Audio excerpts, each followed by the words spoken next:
사랑하는 성도 여러분, 전 세계 및 전국의 지교회 성도 여러분, मसीह में प्रिय भाइयों और बहनों, शाखा और संघी कलीसियाओं के सदस्य और सभी विश्वासी 사랑하는 성도 जो इस सभा में सैटेलाइट के द्वारा और इंटरनेट के द्वारा संसार भर में शामिल हैं, और 이스라엘 जीसीन दर्शकों, 약 400년간 애굽에 इजरायली लोग 400 वर्षों तक मिस्र में रहे 동안 학대받고 और 개혁에 시달리며 애굽의 종으로 उनके बाद के समय में वो वहाँ दास बन गए और उन्होंने बड़े जोखिम भरे काम और मुश्किल काम किए। जब वो परमेश्वर को पुकारने लगे तो परमेश्वर ने अपनी प्रतिज्ञा याद की जो उसने उनके पूर्वजों अब्राहम, इसहाक और याकूब से की थी। परमेश्वर ने मूसा लाकर इसराइलियों को मिस्र से बाहर निकाला, 땅에 मगर 재앙이 임합니다. 그러나 क्योंकि फिरौन उन्हें नहीं छोड़ना चाहता था, इसीलिए 어떤 재앙도 내리지 मिस्र में 10 विपत्तियां आई, परंतु कोई भी आपदा या वो बीमारी इजरायलियों के ऊपर नहीं आई। 1절에 보면 उस जगह पर जहाँ वो रहते थे जिसका नाम गोशेन था, और आप इसका अनुभव हर दिन करते हैं। निर्गमन 8:22 में लिखा है, उस दिन मैं गोशेन देश को जिसमें मेरी प्रजा रहती है अलग करूँगा और उसमें डांसों की झुंड ना भेजूंगा, जिससे तू जान लेगा कि पृथ्वी के बीच में मैं ही यहोवा हूँ। 이처럼 하나님께서는 이스라엘 백성이 거하는 परमेश्वर ने 구별하여 지켜 주셨 इजरायली लोग जहाँ रहते थे उस देश को सुरक्षित रखा और उन्हें अलग रखा। 하나님의 백성으로 उन्हें कितना अधिक धन्यवादी होना चाहिए था कि वे चुने हुए लोग और परमेश्वर के अलग किए हुए लोग थे, 크신 능력에 और साथ ही अवश्य ही वो परमेश्वर की सामर्थ्य के द्वारा प्रभावित हुए होंगे। 그 자녀들 आज भी परमेश्वर अपनी संतान को 주십니다. अलग करता है, उन्हें आत्मिक गोशेन में सुरक्षित रखता है। जिस प्रकार से परमेश्वर ने इजरायली लोगों को 10 बीमारियों से मिस्र में सुरक्षित रखा, उसी प्रकार से वो संसार भर में अपनी बच्चों को, अपनी संतान को हर कष्टों से सुरक्षित रखता है। मगर इसकी शर्त यह है कि परमेश्वर की संतान को अवश्य ही गोशेन के अंदर रहना है। 영적으로 गोशेन में आत्मिक रूप से रहने का मतलब है परमेश्वर के वचन में निवास करना। 하나님께서는 안식일을 परमेश्वर हमसे कहता है कि हम विश्राम दिन को पवित्र मानें। 이 시간부터는 안식일을 거룩히 इस सत्र से शुरुआत करके मैं आपको बताऊंगा कि विश्राम दिन को पवित्र कैसे माना जाता है। मुझे आशा है कि परमेश्वर के वचन का पालन करते हुए आप विश्राम दिन को पवित्र मानें, ताकि परमेश्वर की संतान के रूप में आप अलग किए जाएं और सुरक्षा पाएं और बहुतायत की आशीष पाएं। मैं प्रभु के नाम से प्रार्थना करता हूं कि इस संसार से संबंधित 주님의 इस दुष्ट से संबंधित इस संसार में आप अलग कर दिए जाएं और परमेश्वर से सुरक्षा और आशीष प्राप्त कर सकें और धन्यवाद से भर सकें। मसीह में प्रिय भाई और बहनों, विश्राम दिन को पवित्र मानने के लिए सबसे पहले आपको क्या करना है? पहली चीज़, हमें कोई संसारिक काम नहीं करना चाहिए।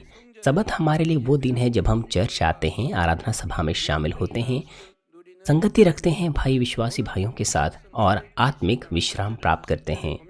आज के पाठ 20:8 से 10 में लिखा है, तू विश्राम दिन को पवित्र मानने के लिए स्मरण रखना। 6 दिन तो तू विश्राम परिश्रम करके अपना सब काम काज करना, परंतु 7वां दिन तेरे परमेश्वर यहोवा के लिए विश्राम दिन है। उसमें ना तो तू किसी भांति का काम काज करना, ना तेरा बेटा, ना तेरी बेटी, ना तेरा दास, ना तेरी दासी, ना तेरे पशु, ना कोई परदेशी जो तेरे फाटकों के भीतर हो। 말라 말씀하셨습니다. 여기서 일이란 하나님과 यहाँ पर जो कार्य है वो इस संसार के कार्य को दर्शाता है जिसका परमेश्वर से कोई नाता नहीं। इसमें वो तमाम व्यक्तिगत चीज़ें पाई जाती है जो हम अपने लाभ के लिए करते हैं, जैसे कि कोई मजदूरी करना या पैसा कमाने के लिए काम करना। बेशक हमें 6 दिनों तक अपना काम विश्वास योग्यता से करना है। परमेश्वर कहता है 6 दिन तक तू अपना सारा काम काज करना। 해야 합니다. 가장은 일을 해서 가족 घर का मुखिया उससे अपने परिवार की देखरेख करनी चाहिए, गृहिणी को घर के कामों की देखरेख करनी चाहिए, 학생들은 열심히 विद्यार्थियों को मेहनत से पढ़ाई करनी चाहिए। 그러나 주일만큼 परंतु प्रभु के दिन 일에 हमें विश्राम करना चाहिए स्वर्ग के नागरिक या परमेश्वर की संतान होने के नाते, 안식을 खुद को संसारिक कामों में डालने के बजाय। 그런데 본문 말씀에 보면 परंतु आज का पाठ कहता है कि ना केवल आप बल्कि आपके बेटा, आपकी बेटी, दास, दासी या पशु या कोई परदेशी जो आपके फाटकों के भीतर हो वो काम काज ना करें। इसका आत्मिक अर्थ यह है कि आपको विश्राम करना है, ना केवल आपको बल्कि सब कुछ को आपको विश्राम देना है जो चीज़ें आपके अधीन है। अर्थात सबत के दिन आपको सब काम काज से विश्राम लेना है, ताकि आपका काम संसारिक चीज़ों को सोचने में व्यस्त ना रहे और आपको केवल परमेश्वर में निवास करना है। क्या आप में कोई ऐसा है जो यह सोचता है कि मुझे तो पैसा कमाना है, तो कैसे मैं पूरे दिन आराम कर सकता हूँ? इससे तो मेरा बड़ा नुकसान हो जाएगा। 결코 그렇지 परंतु 않습니다. ऐसा नहीं है। 말씀대로 안식일을 परमेश्वर 지킬 때 हमारे व्यापारों में सुरक्षा देता है, कार्यशालाओं में सुरक्षा देता है जब हम विश्राम दिन को उसके वचनानुसार पवित्र मानते हैं। भले ही हम केवल 6 दिन ही काम करें, परंतु वह हमें इतना देता है जितना हम अन्यथा 7 दिन कमा लेते, और वो उससे भी बढ़कर हमें देता है। हम देख सकते हैं कि परमेश्वर ने इज़राइलियों को इसका अनुभव बड़े साफ रूप से कराया। ये निर्गमन 16 अध्याय में पाया जाता है।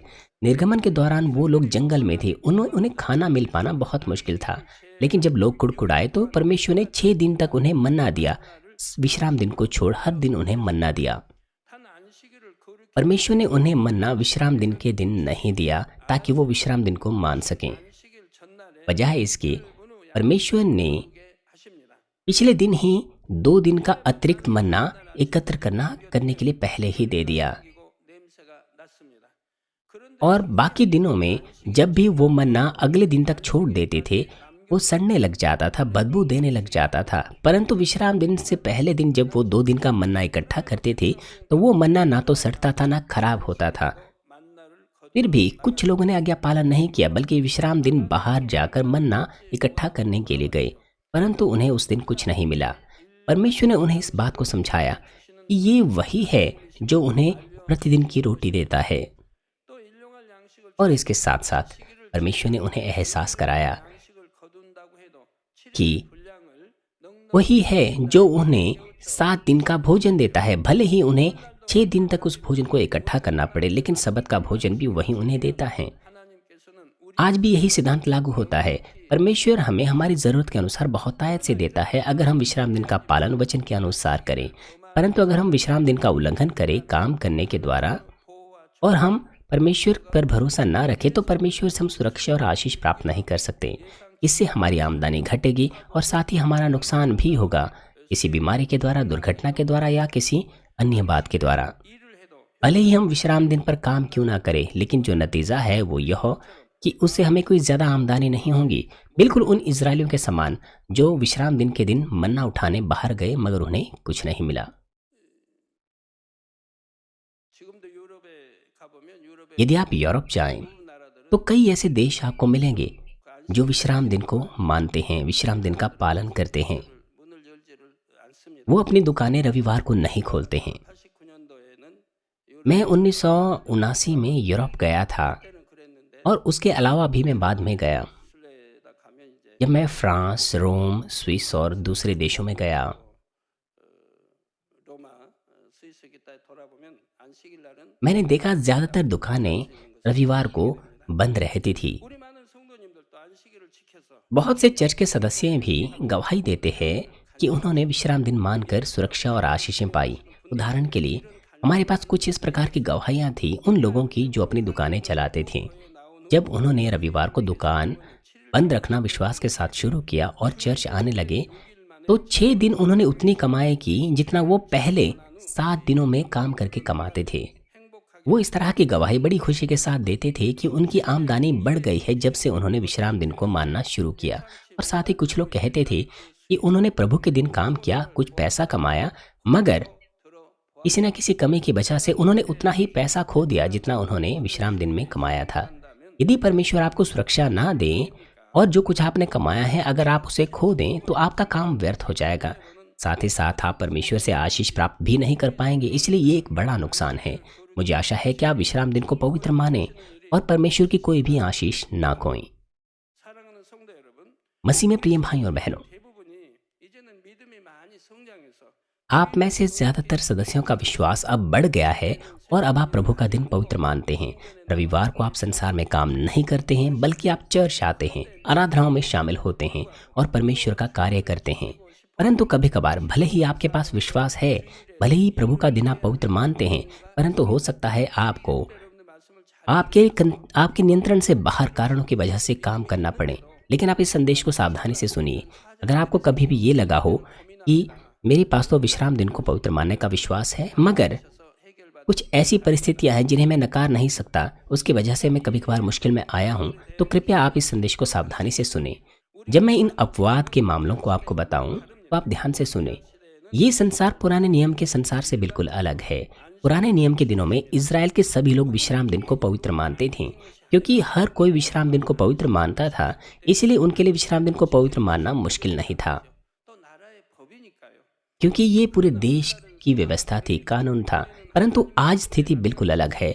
आज हम संसारिक लोगों के साथ जीते हैं जो परमेश्वर पर विश्वास नहीं करते। हम ऐसे देशों में नहीं जीते हैं जो देश मसीहत से घिरे हुए हैं, बल्कि हर नागरिक, 대다수의 사람이 जहाँ मसीहत है वहाँ पर हर नागरिक विश्राम दिन को पवित्र मानने के लिए कानून से भी बंधा हुआ है। 미디어 산업 등 और साथ ही पुराने दिनों में बहुत सारे लोग किसान या मछुआरे या चरवाहे हुआ करते थे, इसलिए उनके लिए विश्राम दिन को पवित्र मानना मुश्किल नहीं था, क्योंकि इस प्रकार से उनके काम अलग अलग थे।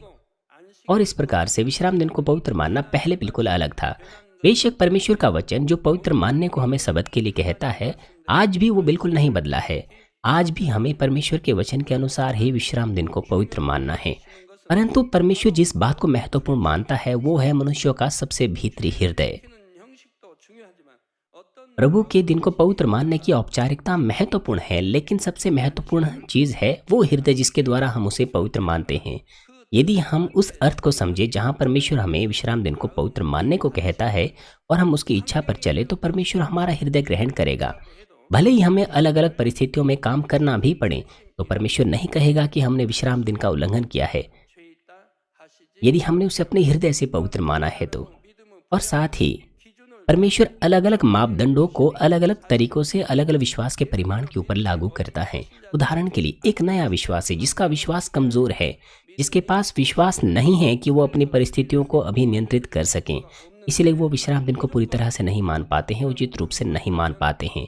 यदि आप इस स्तर पर विश्राम दिन को पवित्र मानने में उन पर दबाव डालें, तो वो अपना विश्वास खो सकते हैं और चर्च भी छोड़ सकते हैं। परमेश्वर की यह इच्छा नहीं है। परमेश्वर पूरे संसार से भी ज़्यादा महत्वपूर्ण एक आत्मा को मानता है। हमें उनकी अगुवाई करनी है, उनके विश्वास के परिमाण में रहकर, कि वो अपना बेहतर कर सके जब तक कि उनका विश्वास पर्याप्त ना बढ़ जाए।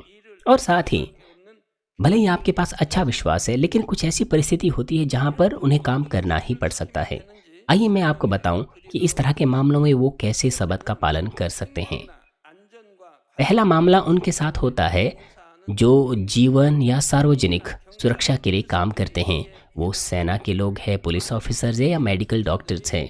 मान लीजिए सेना या पुलिस ऑफिसर्स काम ना करें, बल्कि रविवार का पूरा दिन चर्च में गुजारे क्योंकि उन्हें विश्राम दिन को पवित्र मानना है, 될까요? तो फिर क्या होगा? 국가 안보가 위태로워질 수도 तो राष्ट्रीय सुरक्षा मुश्किल में आ जाएगी 있을 और जो सामाजिक क्रम है वो 나라의 ढह जाएंगे। 때문에 इससे भी बढ़कर वो देश के कानून से भी घिरे हुए हैं।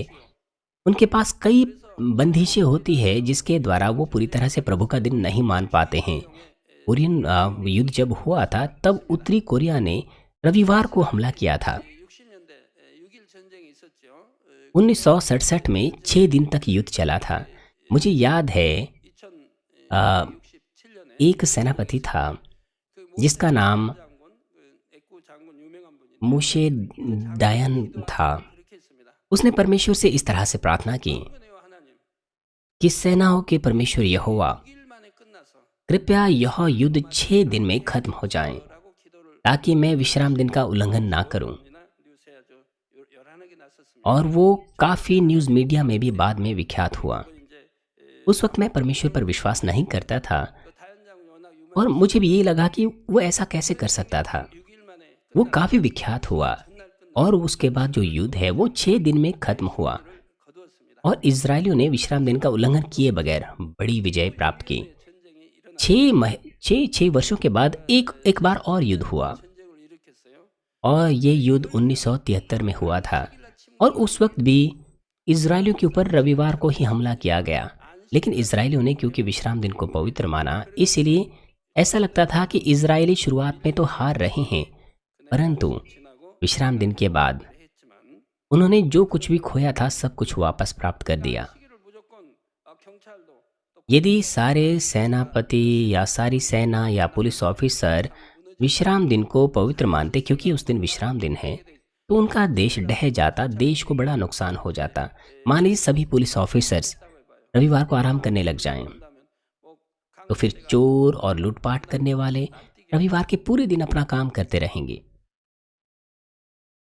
또 의사나 간호사 등 의료업계 종사자들도 मेडिकल डॉक्टर्स पर और नर्सेज पर या दूसरे जो मेडिकल कर्मचारी हैं उन पर भी यही लागू होता है। रविवार को अगर अस्पताल बंद कर दिए जाएं तो अस्पताल में मरीज कैसे उपचार प्राप्त कर पाएंगे? 면 큰일이지요. ये बड़ी समस्या हो जाएगी उन लोगों के लिए जो इमरजेंसी में होंगे। 한다고 해도 इस प्रकार इस तरह के लोग अगर रविवार को काम करते भी हैं तो परमेश्वर नहीं कहता कि उन्होंने कोई पाप किया है, 주일 예배는 परंतु इन लोगों को अवश्य ही रविवार की सभा में शामिल होना चाहिए। 예배는 चाहे या तो काम से पहले या काम के बाद अवश्य ही उनको आराधना में शामिल होना चाहिए। और अगर संभव हो 종합병원이나 तो ये उत्तम तो यह है कि वो पूरी तरह से प्रभु का दिन पवित्र माने। आजकल के दिनों में बड़े बड़े मेडिकल सेंटर्स या अस्पताल, 있는 이들은 예배 드리도 उन अस्पतालों के अंदर चर्च बने होते हैं, आराधना सभा के स्थान बने होते हैं ताकि वहाँ के ग्राहक आराधना में शामिल हो सकें। अपने मरीजों के लिए इस तरह की फैसिलिटीज़ उन्होंने दी होती हैं। और अगर ऐसी जगह नहीं भी है तो आप इंटरनेट के द्वारा परमेश्वर की आराधना कर सकते हैं। लेकिन अगर ऐसी भी कोई चीज़ उपलब्ध ना हो तो आप अपने हृदय की गहराई से बिना सांसारिक चीज़ों के मनोरंजन का आनंद लिए हुए अपने हृदय की गहराई से आप सबत का पालन कीजिए, विश्राम दिन का पालन कीजिए। 더욱 거룩하게 또한 어떤 오락이나 이런 거 취하려고 하지 말고 내가 새벽 예배 드릴 수 있다면 यदि आप 드릴 수 있다면 सुबह सुबह आराधना को अर्पण कर सकें या रात को आराधना अर्पण कर सकें 해야 하고 तो ऐसी सभाओं में आपको शामिल होना चाहिए। और अगर आप नहीं हो सकते हैं 전도사라도 말씀을 तो कम से कम आप सरमन टेप खरीदें या कुछ दूसरा इंतज़ाम करें। 또 예를 들어 어떤 성도님은 주일을 उदाहरण के लिए चर्च के कुछ सदस्य 이외의 공휴일마다 जो इस तरह के क्षेत्रों में काम करते हैं वो दूसरी छुट्टियों के दिन भी काम करते हैं। वो दूसरे कार्यकर्ताओं के साथ अपनी शिफ्ट चेंज कर लेते हैं, बदल देते हैं ताकि पूरी तरह से प्रभु का दिन पवित्र मान सकें। इस चर्च में कुछ ऐसे सदस्य हैं जो अपने सहकर्मियों की शिफ्ट ले लेते हैं और सबत के दिन को पवित्र इस तरह से मानते हैं। एक ऐसे पुरुष सदस्य थे जो कैद खाने में काम करते थे और विश्राम दिन को पवित्र मानने के लिए वो दूसरों की शिफ्ट पर काम करते थे और बाकी दिनों में 2 दिन अतिरिक्त काम करते थे। 이제 다른 사람을 쓰 जब उन्हें रविवार को काम करना पड़ता था तो वो दूसरों से शिफ्ट ले लेते थे। इस तरह से वो विश्राम दिन को पवित्र मानते थे। जब तक आपके पास विश्वास है तो आप जैसे ना कैसे विश्राम दिन को मान सकते हैं। 둘째로 유통업과 दूसरा, 직업에 종사하는 वो कार्यकर्ता जो वितरण में या रेस्तरां उद्योग में काम करते हैं उन्हें रविवार को भी काम करना पड़ता है। हमारी कलीसिया में हमारे पास लाइट एंड सॉल्ट मिशन है। यहाँ पर लोग इस तरह के व्यापारों में काम करते हैं क्योंकि संसार में ज़्यादातर दुकानें रविवार को भी खुली रहती हैं। 있습니다. 그만큼 मैं इस देश की बात कर रहा हूँ। 사람들도 इस तरह से अधिक लोगों को रविवार को काम करना पड़ता है। लाइट एंड सॉल्ट मिशन और रेस्तरां मिशन सदस्य वो डिपार्टमेंटल स्टोर में या रेस्तरां में रविवार को काम करते हैं। 퇴근 후 주일 밤에 इसलिए वो काम के बाद इकट्ठे होते हैं और आराधना में शामिल होते हैं। 종사하는 분 यदि हम उन लोगों से कहें कि वो पूरी तरह से शुरुआत से ही विश्राम दिन को पवित्र माने 잘 되지 तो फिर हम उन्हें सुसमाचार का प्रचार नहीं कर सकते हैं। 접으라는 말이나 마찬가지이기 ये बिल्कुल ऐसा है जैसा कि हम उन्हें कह रहे हैं कि आप अपनी कमाई छोड़ दीजिए। 성전 इसीलिए 주일 예배를 드리도록 सबसे पहले तो 우선 말씀 इसलिए सबसे पहले तो उनके काम के समाप्त होने के बाद 주는 हम उन्हें रविवार की आराधना सभा में शामिल होने देते हैं। हम उनकी अगुवाई करते हैं कि उनका विश्वास बढ़े 있는 और जब उनका विश्वास बढ़ जाता है तो उनमें से कुछ लोग स्वयं सेवा से या खुद से अपनी नौकरी बदल देते हैं, दूसरी तरह के काम करने लग जाते हैं जिसे वो पूरी तरह से प्रभु का दिन पवित्र मान सकें। 구원하기 위해 हमारे लाइट एंड सॉल्ट मिशन के सदस्यों के पास इतना विश्वास है कि वो पूरी तरह से प्रभु के दिन को पवित्र मान सकते हैं, परंतु उनमें से कुछ ऐसे लोग हैं जो उस लाइट एंड सॉल्ट मिशन में काम करना पसंद करते हैं क्योंकि उन्हें संसार में अलग अलग जगह पर जाकर सुसमाचार का प्रचार करना अच्छा लगता है। उनमें से कुछ ऐसे लोग हैं जो लाइट एंड सॉल्ट मिशन के सदस्य हुआ करते थे 그날 한 और ऐसे बहुत सारे सदस्य हैं जिनका विश्वास अच्छा है, जो विश्राम दिन को पूरी तरह से पवित्र मानते हैं। या फिर कुछ ऐसे लोग हैं जिन्होंने अपने काम बदल दिए हैं ताकि विश्राम दिन को वो पवित्र मान सकें।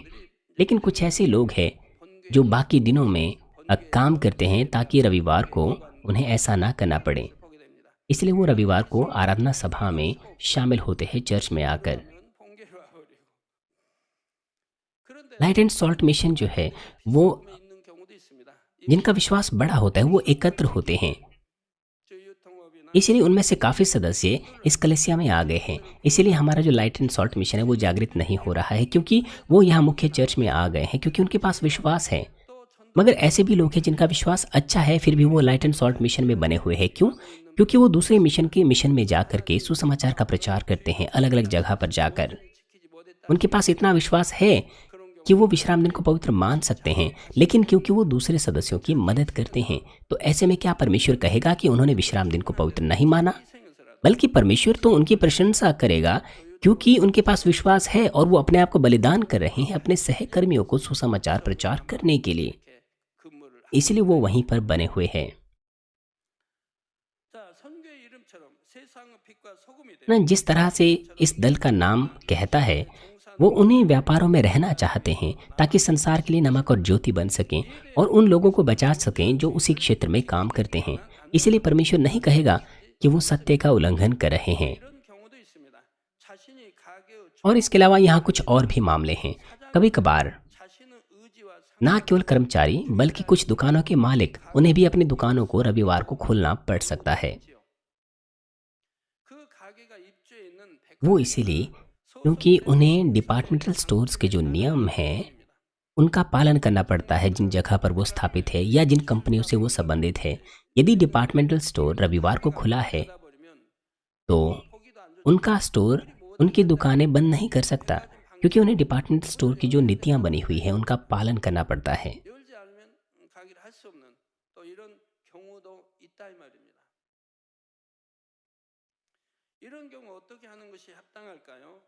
तो फिर इस तरह के मामलों में वो क्या कर सकते हैं? वो अविश्वासियों को रख सकते हैं जो जो रविवार को दुकानों को खोल सकें।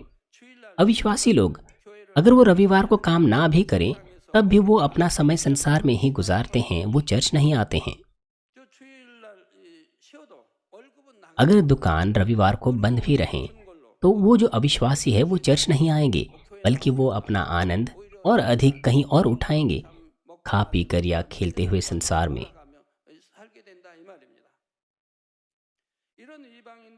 इसीलिए असल में यह परमेश्वर की इच्छा का उल्लंघन करना नहीं है जब आप इस तरह के अविश्वासियों को काम पर रखते हैं। इनमें से कुछ दुकान के मालिक रविवार को प्राप्त पूरी की पूरी आमदनी को परमेश्वर को देते हैं।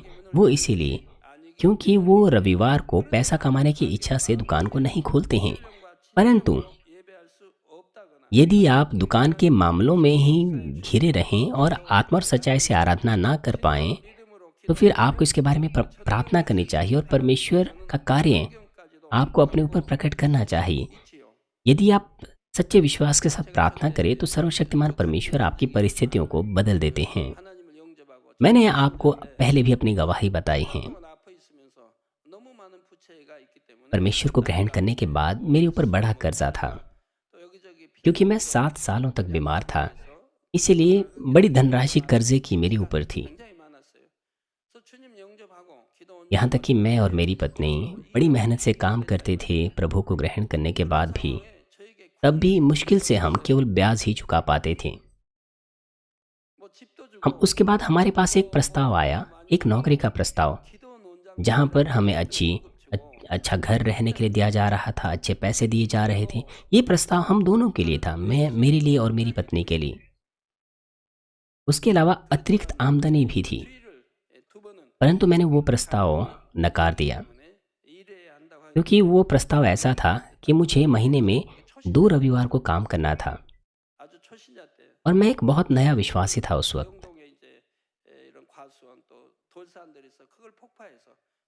वो हमारे उधर एक पहाड़ था, मैं और मेरी पत्नी वहाँ पहाड़ पर जाते थे और वहाँ हम पत्थर उठाते थे। वहाँ निर्माण का कार्य चलता रहता था, वहाँ पर काफ़ी गर्मी हुआ करती थी। हम पास्टर सुजन ली को उस गर्मी के दिनों में छतरी के नीचे पास्टर सुजन ली को रख लेते थे और उसके बाद हम पत्थर उठाने चले जाते थे। उस वक्त यद्यपि ये बड़ा प्रस्ताव हमें मिला था, मगर क्योंकि हम विश्राम दिन का उल्लंघन नहीं करना चाहते थे, इसीलिए हमने वो प्रस्ताव नकार दिया। बजाय इसके हमने मजदूरी का काम किया। इससे मेरे और परमेश्वर के बीच में कितना भरोसेमंद रिश्ता बना होगा। जब से मैंने प्रभु को ग्रहण किया और साथ ही मैंने और मेरी पत्नी ने भी और हमारे तीनों बच्चे पास्टर सुजिनली, पास्टर मियोंगली, मिक्योंगली, कभी भी हमने विश्राम दिन का उल्लंघन नहीं किया। 전 주일날 예를 들어서 जब मुझे जागृति सभाओं का की अगुवाई दूर दूर शहरों में सियोल में करनी पड़ती थी, तो मैं रविवार को सारे के सारे काम खत्म करता था, सारे कागजातों पर साइन करता था और फिर देर रात तक शहर को छोड़ता था, आमतौर पर रात को 10 बजे। 가게 돼도 한 번 더 휴게소에 들려서 음료수 한 번 사 और 먹으려고 उसके बाद मैं कभी रास्ते में आराम नहीं करता था या रास्ते में कभी नहीं रुकता था कि मैं कुछ खाने पीने के लिए खरीदूं। 교육이다, 뭐 구역장 교육이다 하면 जब कोई सेमिनार होता था, जैसे कि सेल लीडर सेमिनार हो गया, 출발합니다.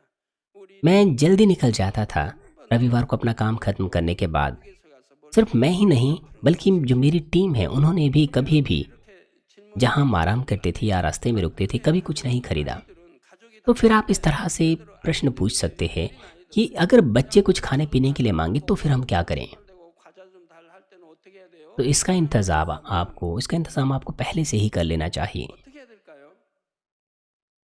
미리 준비하시면 되죠. 토요일이든 금요일은 आप रविवार को अगर बच्चे कुछ मांगते हैं तो उनके लिए पहले ही 과자도 शुक्रवार या शनिवार को क्यों नहीं खरीदते। 고치지 않도록 미리 다 आप पहले से ही उनके लिए टॉफ़ियाँ या फिर चॉकलेट या जो भी है, 실어 आप पहले से ही उनके लिए खरीद कर रखें। 아유 우린 자가용으로서 버스 타고 가는데 버스 타도 마찬가지 아니에요. आप चुपचाप उनके लिए इंतज़ाम रखें और फिर बच्चों को दें। 이렇게 그걸로 이렇게 मेरे पास तो कार नहीं है, 물론 여름에는 उस पर भी यही लागू होता है। 술은 마시지 आप अपने बैग में इन चीज़ों को इकट्ठा कीजिए और फिर आप बाद में उन्हें चर्च में दे सकते हैं। 딱 넘었다면 그때 휴게소에 들어가셔서 시원한 뭐 음료수 हो सकता है गर्मी के दिनों में आपको ठंडी ड्रिंक पीने को ना मिले, 저는 그리에 तो फिर आपको रात को 12 बजे तक इंतज़ार करना चाहिए, उसके बाद 없고요. खरीदना चाहिए। मैंने कभी भी बहाना नहीं बनाया, ना समझौता किया। मैंने 식탁의 안식을 지켰을 때 मैंने दृढ़ होकर कड़े रूप से इसका पालन किया।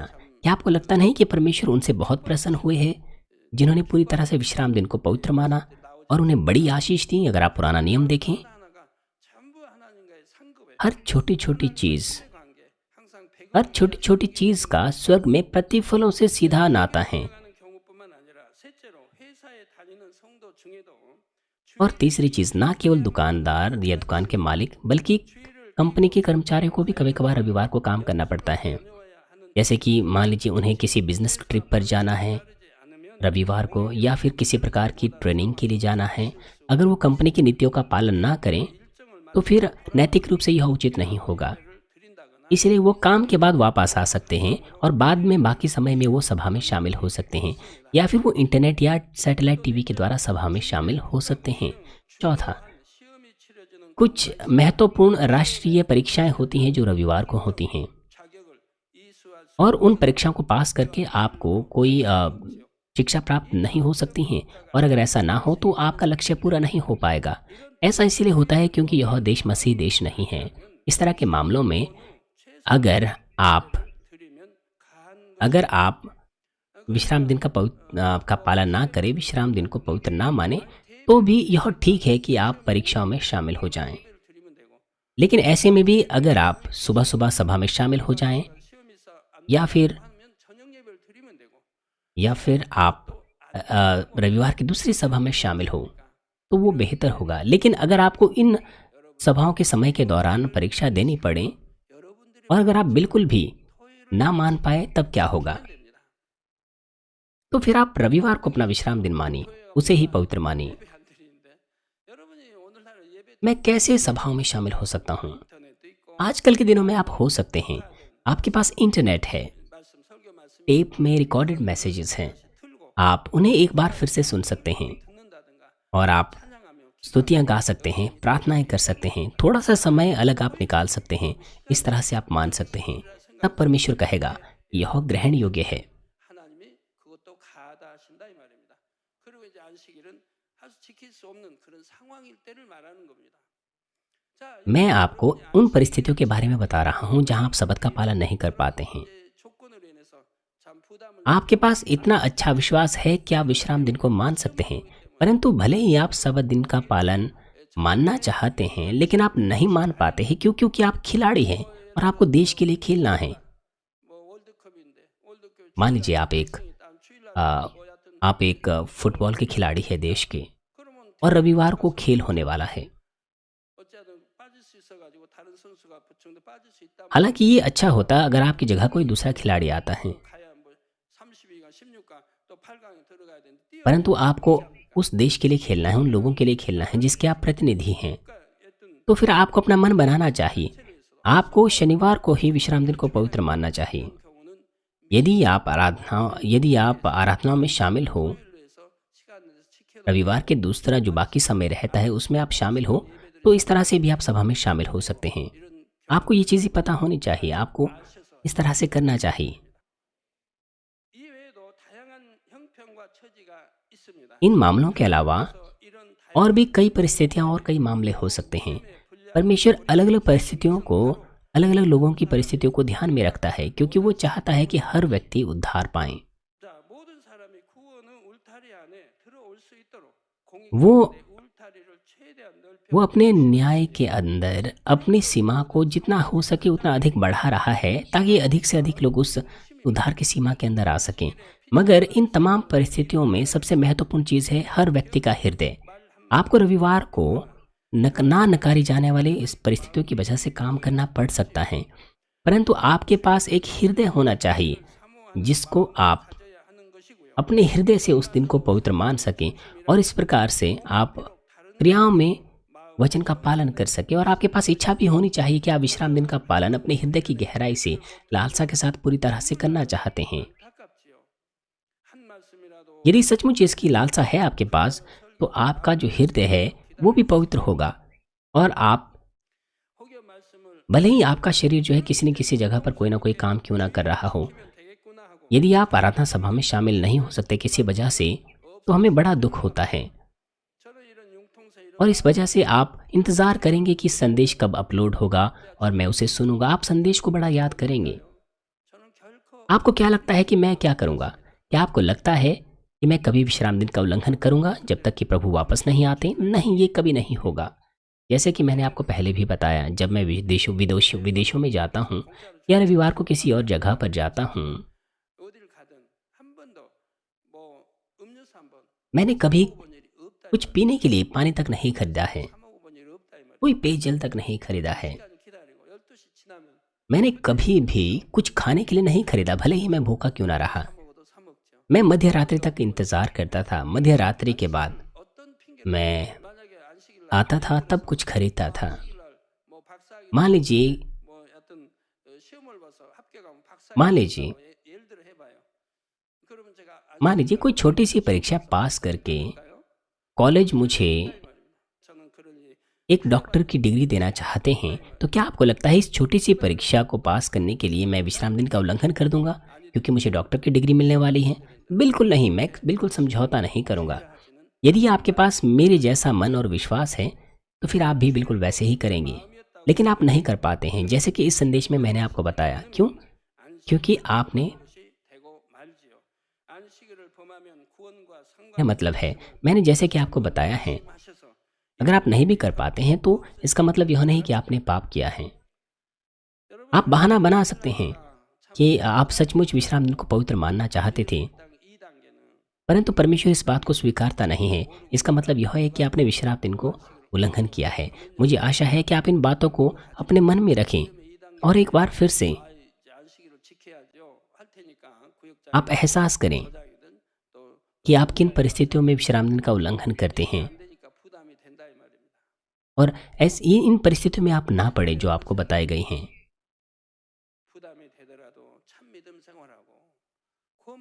हालांकि अगर आप पहले और दूसरे विश्वास के स्तर पर हैं और लोग अगर आपको विश्राम दिन को पवित्र मानने को कहें, हो सकता है आपको बोझ लगे, लेकिन क्या आपको ये बोझ लगता है? क्या ये बेहतर नहीं है कि आप उद्धार पाएं और स्वर्ग जाएं?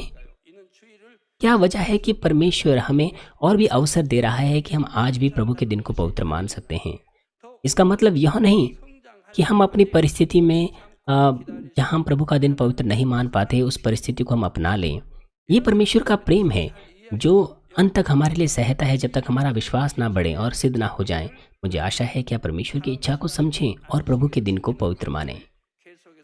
प्रभु के दिन को पवित्र मानने के विषय में अगले सत्र में भी मैं आपको बताऊंगा। आइए मैं इस संदेश का सारांश आपको दूंगा। प्रिय सदस्यों, विश्राम देने का मतलब है आराम करना। परमेश्वर हमसे कहता है कि हम विश्राम दिन को पवित्र माने, भवन में आकर और संसारिक काम को ना करें। ये हमें सच्चा विश्राम देने के लिए है। आपके पास ये प्रश्न हो सकता है कि रविवार को मैं तो घर पर आराम करना चाहता हूँ, मैं अच्छे से खाना चाहता हूँ, थोड़ा सा आनंद लेना चाहता हूँ और सोना चाहता हूँ, और मैं तो सोचता हूँ कि यही सच्चा आराम है। चर्च में आना, नूडल्स खाना, रविवार की सभाओं में, दूसरी सभाओं में, फिर दानियल प्रार्थना सभा में शामिल होना, कैसे आप इसको आराम कह सकते हैं? परंतु यदि आपका विश्वास मजबूत है तो आप इस तरह की बात नहीं कहेंगे, क्योंकि चर्च आना, चर्च में रहना, परमेश्वर से प्रार्थना करना, इससे आपको खुशी मिलेगी। लेकिन जब आपका विश्वास पूरा नहीं होता है तो इस तरह की बात आप कह सकते हैं।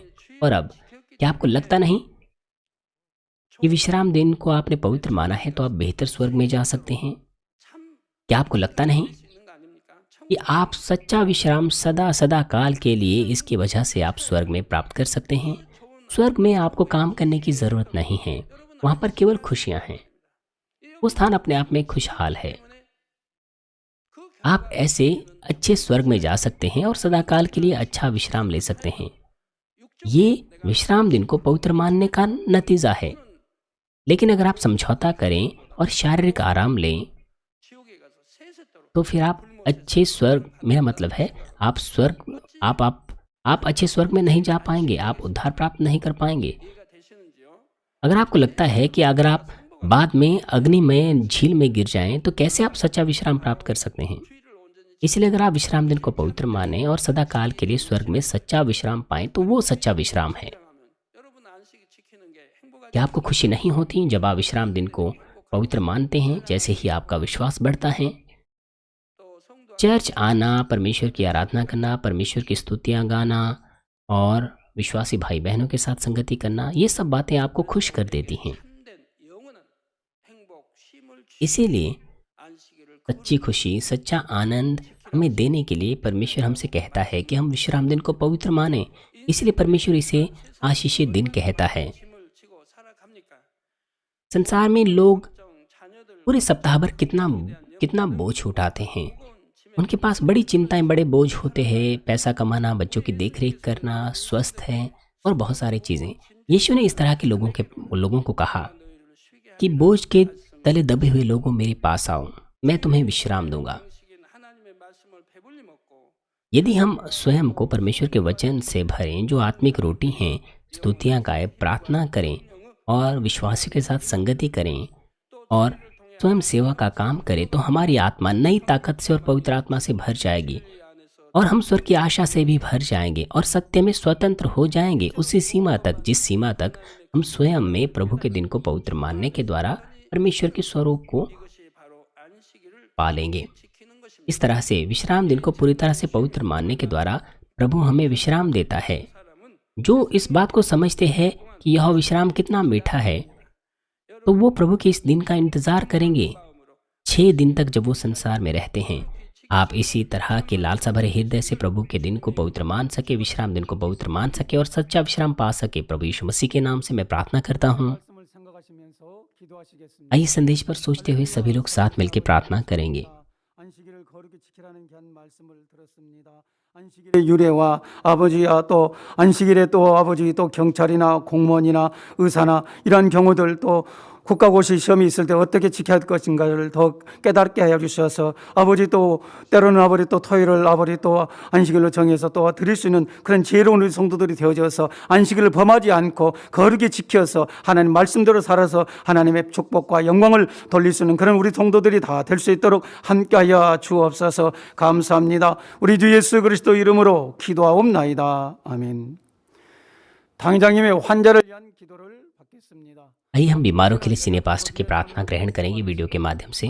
अपना हाथ अपने बीमारों पर रखें, अपना हाथ अपनी छाती पर रखें यदि आप अपने हृदय की इच्छाओं के लिए इस प्रार्थना को प्राप्त करना चाहते हैं।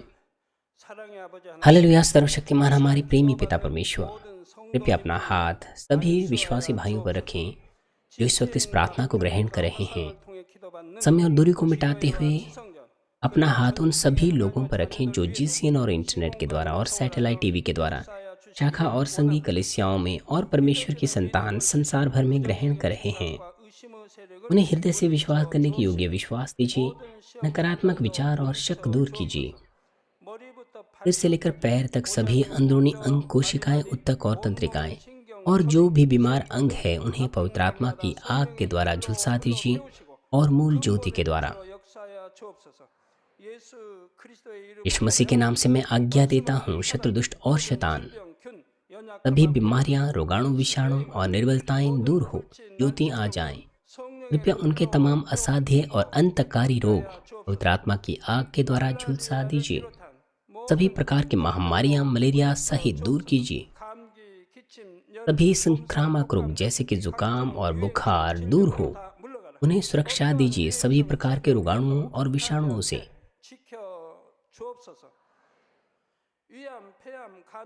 तमाम पेट, फेफड़े, जिगर, छाती, यूट्रेन और आंतों के कैंसर से उन्हें चंगा कीजिए।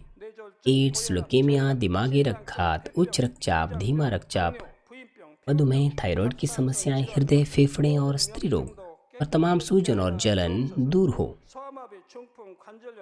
पोलियो, लकवा, गठिया और हर्निटेड डिस्क से उन्हें चंगा कीजिए। पीठ दर्द, सीट दर्द और मानसिक दर्द और तमाम दूसरे दर्द गायब हो जाएं। मिर्गी, स्वलीनता, उदासी, तंत्रिका रोग और दूसरी मानसिक बीमारियां दूर हो। सभी प्रकार के लकवे खुल जाएं, उठें, चलें और कूदें। आंखें सामान्य देखने लगें, कान सामान्य सुनने लगे, अंधे देखने लगे, बहरे सुनने लगे और गूंगे बोलने लग जाएं। दुर्घटना के तमाम दुष्प्रभाव से उन्हें चंगा कीजिए। उनकी टूटी हड्डियां जोड़ दीजिए। उन्हें जलन से ठीक कीजिए। जलन और दहन संवेदना दूर हो, कोई दाग बहाना रह जाएं। सभी प्रकार की नशे की लत से, जहर पदार्थ और उनके इस्तेमाल से साफ हो जाओ। मृत कोशिकाओं, तंत्रिकाओं को फिर से जला दीजिए। मृतकों को जला दीजिए। उन्हें गर्भधारण की आशीष दीजिए। आप गर्भधारण की आशीष प्राप्त करने पाएं। यीशु मसीह के नाम से मैं आज्ञा देता हूँ, शत्रु, दुष्ट और शैतान, पाँव के सामर्थ्य के शासक, स्वर्ग स्थानों की बुराई की सेनाएं और उनके दास दूर हो। बुरी, अशुद्ध, झूठी, धोखे की और अलग करने वाली आत्माएं और तमाम अंधकार के बल दूर हो। दुष्टता के बंधन खुल जाएं, अंधकार दूर हो, ज्योति आ जाएं। पिता परमेश्वर, उन्हें ताकत दीजिए कि वे प्रार्थनाओं में पुकारें। पापों को दूर करने की उन्हें सामर्थ्य दीजिए और वे पवित्र हो जाएं। जब उनका प्राण समृद्ध होता है तब बातों में वे भले चंगे रहें और उनके परिवारों में भी सुसमाचार का प्रचार हो। तमाम दुर्घटना और विपत्तियों से पूरे सप्ताह भर उन्हें सुरक्षा दीजिए और आशीष दीजिए कि एक समृद्ध जीवन बिना समस्या के वे जी सकें।